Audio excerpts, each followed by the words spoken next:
नमस्कार, सुप्रभात। उत्तराखंड देख रहे हैं आप और मैं हूं आपके साथ आशीष प्रमोद गोस्वामी। उत्तराखंड में मौसम विभाग के अलर्ट के बाद से चारधाम यात्रा मुश्किलों में पड़ती नजर आ रही है। जी हां, चारधाम यात्रा से ठीक पहले मौसम विभाग ने चेतावनी जारी की है। मौसम विभाग ने पहाड़ी जिलों में तेज हवाएं चलने और ओलावृष्टि की चेतावनी जारी की है। साथ ही आज से पूरे प्रदेश में बारिश, ओलावृष्टि और तूफान की चेतावनी जारी कर दी गई है। मौसम का ये बदलाव 4 मई तक देखने को मिल सकता है।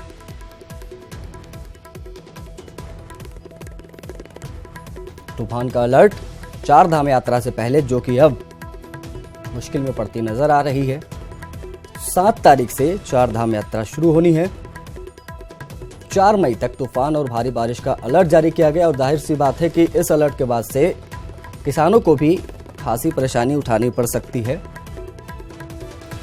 भारती सकलानी हमारे संवाददाता लाइव जुड़ गई है देहरादून से। भारती, मौसम विभाग का अलर्ट आ चुका है, किन किन जिलों में इसका असर देखने को मिल सकता है? देखिए, राजधानी समेत पूरे प्रदेश में आशीष इसका असर देखने को मिला। कल शाम से ही 7 बजे के बाद से मौसम अचानक से बदल गया पूरे प्रदेश में। खासकर राजधानी की अगर मैं बात बताऊं तो यहाँ पर काफी तेज आंधी चली है।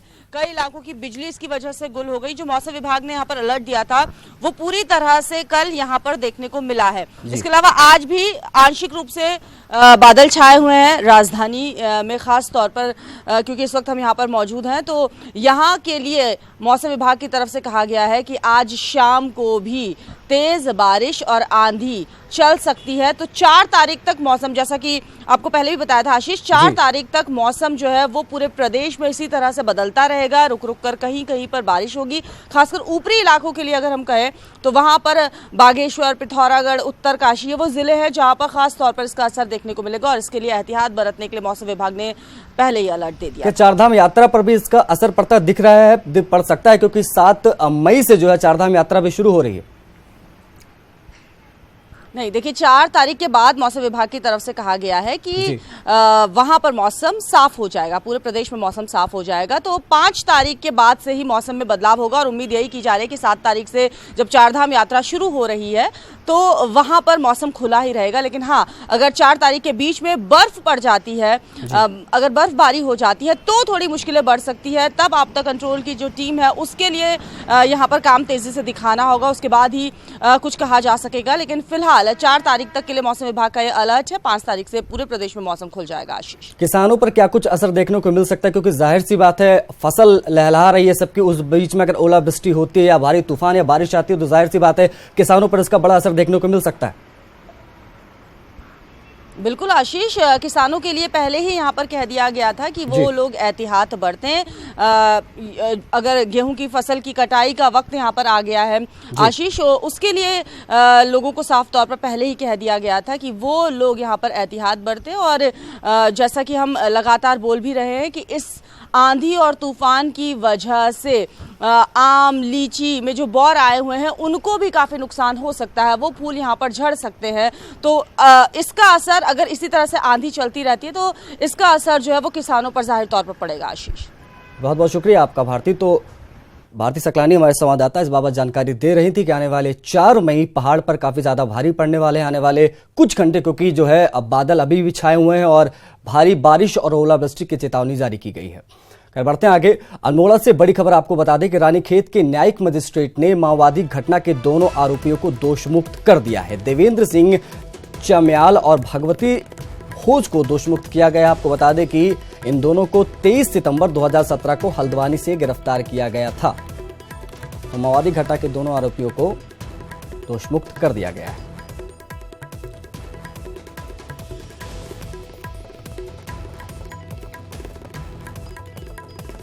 भगवती भोज को दोषमुक्त किया गया है। इसके साथ ही देवेंद्र सिंह चम्याल को भी दोषमुक्त किया गया है। आपको बता दें कि दोनों को 23 सितंबर 2017 को हल्द्वानी से गिरफ्तार किया गया था।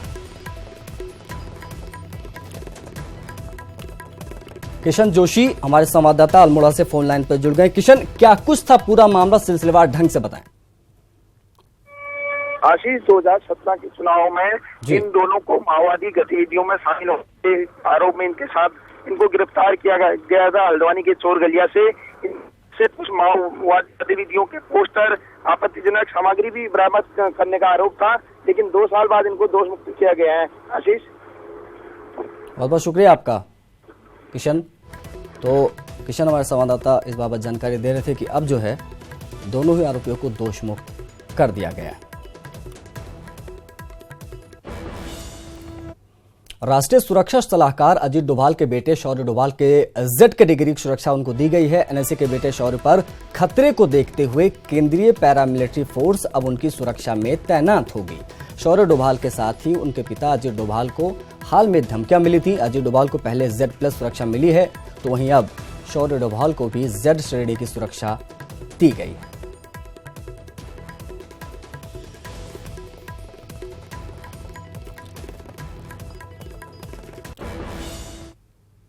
इसी बीच एक बड़ी खबर देहरादून से आ रही है। यहां 81 रेंजर से वसूली के आदेश जारी किए गए हैं। तृतीय एसीपी के रूप में 8,700 ग्रेड वेतन पर ले रहे थे सैलरी। नियमानुसार तृतीय एसीपी पर दिया जाना था 7,600 का ग्रेड वेतन। फॉरेस्ट चीफ जयराज ने यह आदेश जारी किया है।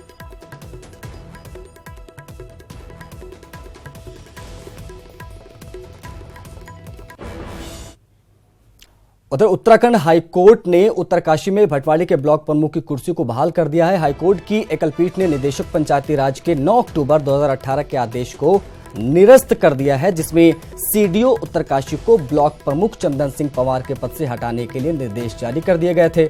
आपको बता दें कि ब्लॉक प्रमुख चंदन सिंह पवार के जिस गांव से जीतकर वो आए थे, उस गांव को सरकार ने जनवरी 2018 में उत्तरकाशी के बड़ा हाट नगर पालिका में शामिल कर दिया था। गांव को पालिका में जोड़ने के बाद ब्लॉक प्रमुख के पद से हटाने के निर्देश भी जारी कर दिए गए हैं। इस आदेश को चंदन सिंह पवार ने हाईकोर्ट में चुनौती दी, तो आज कोर्ट ने ब्लॉक प्रमुख को बहाल कर दिया।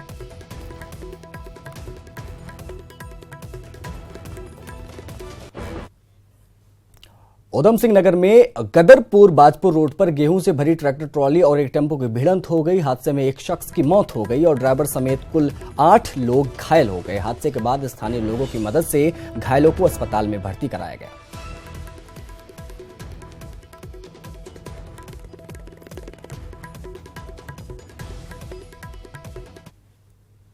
हरिद्वार के श्यामपुर में हुए ब्लास्ट में एक महिला की मौके पर ही मौत हो गई, जबकि दूसरी महिला गंभीर रूप से घायल हो गई, जिसे जिला अस्पताल में भर्ती कराया गया है। मामला श्यामपुर में गांव डालूपुरा का है, जहां आंगन में बैठी महिला ने आसमान से गिरी किसी अज्ञात चीज की जैसी बात कही, उसमें ब्लास्ट का हो गया। धमाका इतना तेज था कि महिला का एक हाथ उड़ गया और मौके पर ही उसकी मौत हो गई। वहीं हादसे में एक और महिला भी घायल हुई है। हादसे के बारे में बताया जा रहा है कि आसमान में उड़ रहे एक कौवे ने यह संदिग्ध वस्तु नीचे गिराई थी। महिला ने जैसे ही उठाने का प्रयास किया, उसमें ब्लास्ट हो गया। पुलिस मामले की जांच कर रही है, लेकिन उसके लिए भी यह घटना पहेली बनी हुई है। आज शाम को एक सूचना आई थी कि एक युवती है जिसकी की धमाके से जान चली गई है। तो जो युवती थी उसकी डेड बॉडी का निरीक्षण किया गया।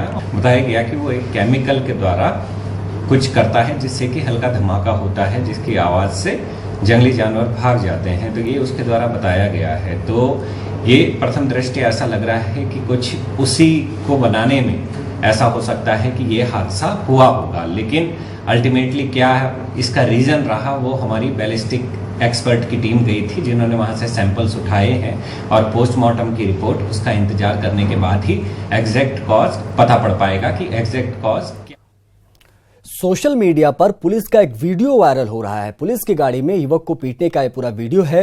मित्र पुलिस का क्रूर रवैया और छवि को धूमिल करता यह वीडियो नजर आ रहा है। चेकिंग के दौरान बलबीर रोड पर पुलिस ने यह मारपीट की। पुलिस के मुताबिक शराब के नशे में युवक था, मोटरसाइकिल सीज करने को कर रहा था विरोध। युवक उसके बाद उसकी पिटाई की गई, ऐसा पुलिस का कहना है। चमोली का रहने वाला है अमित और संदीप नाम के 2 युवक। कोतवाली ले जाकर 81 एक्ट में किया गया चालान। डालनवाला थाना क्षेत्र के बलबीर रोड की पूरी घटना है।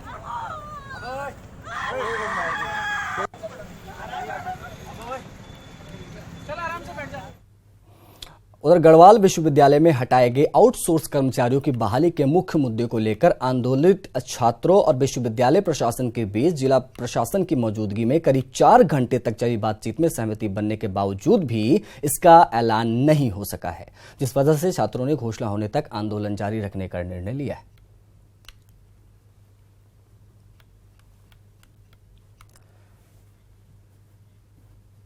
राज्य में नई आबकारी नीति लागू हुए 1 महीना हो गया है, लेकिन अभी तक देहरादून में शराब की 28 दुकानें अलॉट ही नहीं हो पाई हैं। पॉलिसी में पिछले कुछ सालों में हुए बदलाव के बाद विभाग तो इसे अच्छा मान रहा है, लेकिन शराब की दुकानों में हाथ डालने से लोग अब भी डर रहे हैं।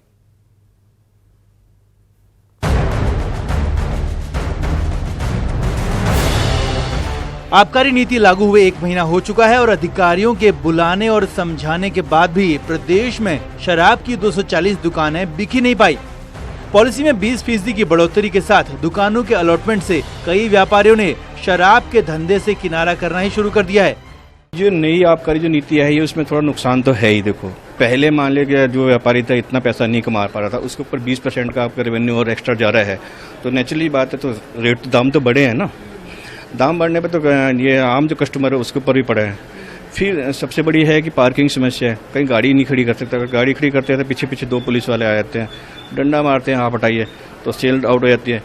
वैसे चुनावी सीजन में निर्वाचन आयोग को गई डाटा रिपोर्ट से पता चला कि चुनाव के चलते हुई चेकिंग से शराब की सेल पर असर पड़ा। आचार संहिता लगने के दिन ही सेल का असर दिखा। मार्च 10 तारीख को देहरादून में 24,000 की शराब बिकी, जबकि पिछले साल 2018 में 39,000 से ज्यादा की शराब बिक्री हुई थी और यही पूरे महीने दिखा, जिस वजह से कई लोगों ने अप्रैल में दुकानें रिन्यू नहीं की। वहीं डिपार्टमेंट को लगता है कि लोग नई पॉलिसी समझ नहीं पा रहे हैं। कोई नीति पे कोई कमेंट नहीं करना चाहेंगे। जहां तक मेरा अपना व्यक्तिगत अनुभव है कि अनुज्ञापियों के अंदर एक विश्वास की भावना जो है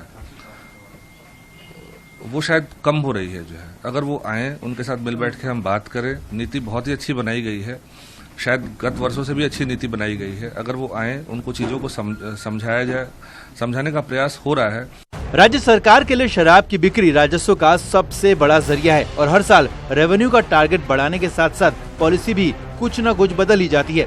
अब रेवेन्यू बढ़ने से सरकार तो मालामाल हो रही है, लेकिन नीतियाँ बदलने से व्यापारी परेशान है। न्यूज़ 18 के लिए देहरादून से भारती सकलानी की रिपोर्ट। उधर मुख्यमंत्री त्रिवेंद्र सिंह रावत ने कैरवान गांव में निरीक्षण कर मिशन रिस्पना से ऋषिपर्णा अभियान के तहत रोपे गए पौधों की स्थिति का जायजा लिया। इस दौरान सीएम ने कहा कि कैरवान गांव में जो वृक्षारोपण हुआ था उसमें से 80 से 90% पौधे जीवित हैं। वृक्षों की सघनता रिस्पना के जल स्रोतों को बढ़ाने में मददगार साबित होंगे। आज देश और दुनिया में इंटरनेशनल लेबर डे मनाया जा रहा है, लेकिन उत्तराखंड सरकार अभी भी आंकड़े जुटाने में लगी है कि प्रदेश में अनऑर्गेनाइज्ड सेक्टर में कितने लेबर काम कर रहे हैं। रिपोर्ट देखिए। उत्तराखंड में लेबर डिपार्टमेंट का दावा है कि प्रदेश में मजदूरों के लिए करोड़ों की योजनाएं चल रही हैं, जिनका सीधे फायदा मजदूरों को मिल रहा है, फिर वो ऑर्गेनाइज्ड सेक्टर हो या अनऑर्गेनाइज्ड सेक्टर। लेकिन आश्चर्य की बात यह है कि लेबर डिपार्टमेंट के पास आंकड़े ही नहीं हैं कि अनऑर्गेनाइज्ड सेक्टर में प्रदेश में कितने लेबर काम कर रहे हैं। सेक्टर बहुत बड़ा है। हमारे संगठित क्षेत्र में तो मात्र 5 से 10% भी श्रमिक नहीं है और 90% से बड़ा जो है असंगठित क्षेत्र है। अतिरिक्त कुछ डेटा हम कलेक्ट कर रहे हैं, जिसमें कॉन्ट्रैक्ट लेबर भी है, उसको भी कलेक्ट होने में 1 सप्ताह का समय लग जाएगा। और असंगठित क्षेत्र में अभी मात्र जो बोर्ड ऑफ कंस्ट्रक्शन है वही एक हमारी एजेंसी है जिसके पास डेटा रहता है। प्रधानमंत्री नरेंद्र मोदी ने अनऑर्गेनाइज्ड सेक्टर के लेबरों के लिए इसी साल से श्रमिक मानधन योजना शुरू करने की घोषणा की है, लेकिन अभी तक उत्तराखंड लेबर डिपार्टमेंट आंकड़े जुटाने में व्यस्त है। ऐसे में योजना धरातल पर कैसे उतरेगी, बड़ा सवाल है। योजना इसलिए बनाई जाती है कि इसका बेनिफिट लाभार्थियों को मिल सके और इसके लिए जरूरी है कि लाभार्थियों की सही संख्या सरकारी विभाग के पास होनी चाहिए। लेकिन उत्तराखंड के लेबर डिपार्टमेंट के पास इस बात के आंकड़े नहीं हैं कि असंगठित क्षेत्रों के कितने मजदूर प्रदेश में मौजूद है। इसका मतलब योजनाएं तो बनी, लेकिन किन लाभार्थियों के लिए इस बात की कोई जानकारी नहीं है। कैमरामैन दीपक उपाध्याय के साथ किशोर रावत, न्यूज़ 18 देहरादून। चार धाम यात्रा 7 मई से शुरू हो रही है, लेकिन जीएमवीएन कर्मचारी जिन पर इस पूरी यात्रा का दारोमदार है उनमें असंतोष है। निगम में कंपलसरी रिटायरमेंट स्कीम को जबरन लागू किया जा रहा है और विभागीय मंत्री इन सवालों से बचते नजर आ रहे हैं। 7 मई से चारधाम यात्रा शुरू हो जाएगी और कंपलसरी रिटायरमेंट स्कीम को लेकर गढ़वाल मंडल विकास निगम में जबरदस्त असंतोष है। जिन कर्मचारियों पर जबरन रिटायर होने की तलवार लटक रही है वो खासे गुस्से में है। जिसके बाद यात्रा रूट में जीएमवीएन कर्मचारी कैसे काम करें ये बड़ा सवाल बना हुआ है। अभी तक जीएमवीएन ने 23 कर्मचारियों से सीआरएस लिया है और एक बार फिर से कुछ और लोगों से सीआरएस लेने की प्रक्रिया शुरू हो गई है, जिसके बाद कर्मचारी बेहद खफा हैं। हम लोग तो सीआरएस का विरोध कर रहे हैं कि सीआरएस कोई पॉलिसी नहीं है। कर्मचारियों का उत्पीड़न हो रहा है। उसमें जो पहले सीआरएस 23 कर्मचारी गए हैं वो तो स्पष्ट था कि काम करने वाली टीम उसमें से निकाल दी गई, और जो निगम के लिए जिस आदमी ने अपनी कुर्बानी दी, अपनी टांग कटवा दी, उसको तक सीआरएस दे दिया। तो सीआरएस में तो पारदर्शिता नहीं है। यात्रा सीजन से ठीक पहले जीएमवीएन के सामने बड़ा संकट है, लेकिन इतने अहम सवाल पर पर्यटन मंत्री भागते हुए दिखाई दे रहे हैं। सर, एक सीआरएस वाला इशू है जीएमवीएन में, हो रहा है या नहीं हो रहा है जीएमवीएन? चलो बता देंगे बता वहाँ करेंगे। कुल मिलाकर चारधाम यात्रा बस शुरू ही होने वाली है, लेकिन जीएमवीएन कर्मचारियों के कई मसले ऐसे हैं जिन्हें निगम और विभाग की तवज्जो का इंतजार है। मंत्री जी के पास कर्मचारियों की समस्या सुनने की फुर्सत नहीं है। ऐसे में कर्मचारियों का क्या होगा और नाराज कर्मचारियों के भरोसे यात्रा कैसे चलेगी, ये फिलहाल कह पाना मुश्किल है। देहरादून से न्यूज 18 के लिए रॉबिन सिंह चौहान की रिपोर्ट। इस बीच आपको एक बड़ी खबर से रूबरू कराते। बड़ी खबर इमरजेंसी सेवा से जुड़ी हुई है। 108 इमरजेंसी सर्विस को जिसका काम था आज से नई कंपनी के हवाले कर दिया गया है। प्रदेश में अब कैंप कंपनी संभालेगी 108 सर्विस का काम। 11 साल बाद नई कंपनी को यह जिम्मेदारी सौंपी गई है। दीपांकर भट्ट हमारे संवाददाता फोन लाइन पर जुड़ गए हैं। दीपांकर, क्या कुछ वजह है इसके पीछे? आशीष, 2008 में उत्तराखंड में स्वास्थ्य सेवाओं को बेहतर किया जाए, इसके लिए एक शुरुआत की गई थी कि एम्बुलेंसेज हो सभी जगह पे तैनात। 108 की 139 पॉइंट्स एम्बुलेंसेज थी, लेकिन पिछले 11 सालों में शुरुआत में इसकी अच्छी सर्विसेज रही, लेकिन जैसे जैसे वक्त बीता तमाम सवाल खड़े हुए। कई बार पेमेंट की दिक्कत आई, कई बार तनख्वाह नहीं मिल पाई, कई बार पेट्रोल डीजल नहीं मिल पाता था।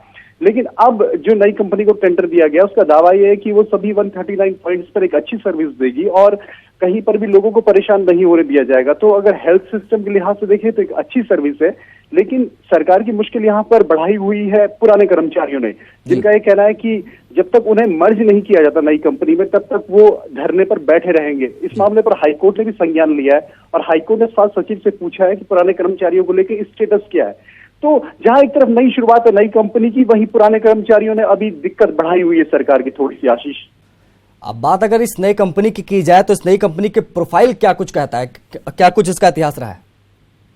आशीष, ये दरअसल मध्य प्रदेश का एक एनजीओ है जो संचालित करता है और दूसरे कई राज्यों में भी इस तरीके से सर्विस देते हैं। तो 108 का हालांकि इसका पहला एक्सपीरियंस है, जबकि ये किसी पर्वतीय राज्य में सर्विस देने जा रही है। लेकिन कंपनी का कहना है कि उसके जो एम्प्लॉइज हैं, चाहे ड्राइवर्स हो चाहे नर्सिंग स्टाफ हो, जो उसमें रहेगा एम्बुलेंस में, वो सभी लोग ट्रेंड है पूरी तरीके से और कहीं पर कोई दिक्कत नहीं आएगी।